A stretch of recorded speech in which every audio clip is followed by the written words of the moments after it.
Global warming. Global warming आज विश्व की सबसे बड़ी समस्या के रूप में विराजमान है। ग्लोबल वार्मिंग धरती के वातावरण के तापमान में लगातार हो रही बढ़ोतरी है। इस समस्या से न केवल मनुष्य बल्कि धरती पर रहने वाला प्रत्येक प्राणी प्रभावित है। इस समस्या से निपटने के लिए दुनिया भर में अनेक प्रयास किए जा रहे हैं, किंतु समस्या कम होने के बजाय दिन प्रतिदिन बढ़ती ही जा रही है। एक हमारी धरती प्राकृतिक तौर पर सूर्य की किरणों से ऊष्मा प्राप्त करती है। यह किरणें वायुमंडल से गुजरती हुई धरती की सतह से लौट जाती हैं। धरती का वायुमंडल कई गैसों से मिलकर बना है, जिनमें कुछ ग्रीन हार्ट टकराती हैं और फिर वहीं से परावर्तित होकर पुनः उस गैसें भी शामिल हैं।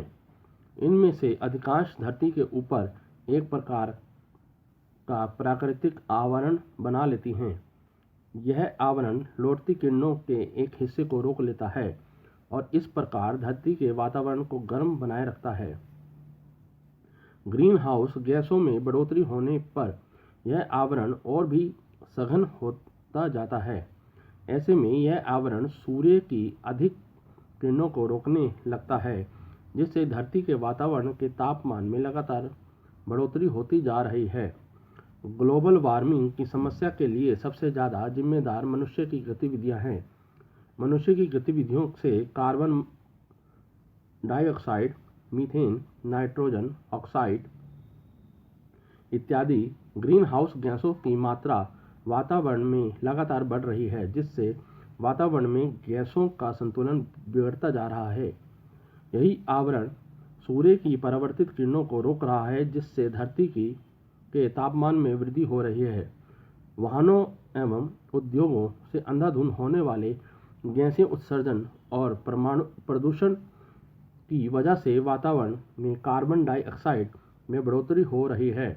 बड़ी संख्या में हो रहा जंगलों का विनाश भी ग्लोबल वार्मिंग का प्रमुख कारण है और विकासशील देश ग्लोबल वार्मिंग की समस्या हम सभी भी पेट्रोल, डीजल और बिजली के प्रति चिंतित हैं।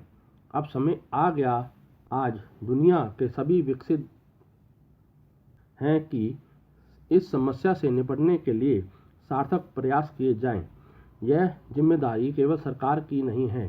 गैसों के उत्सर्जन को कम करना चाहिए, जंगलों के विनाश को रोकने और वृक्षारोपण को बढ़ावा देने से समस्या के निदान में मदद की जा सकती है। यदि ग्लोबल वार्मिंग के प्रभाव को शीघ्र नियंत्रित न किया गया तो जलवायु परिवर्तन का सबसे ज़्यादा असर मनुष्य पर ही पड़ेगा।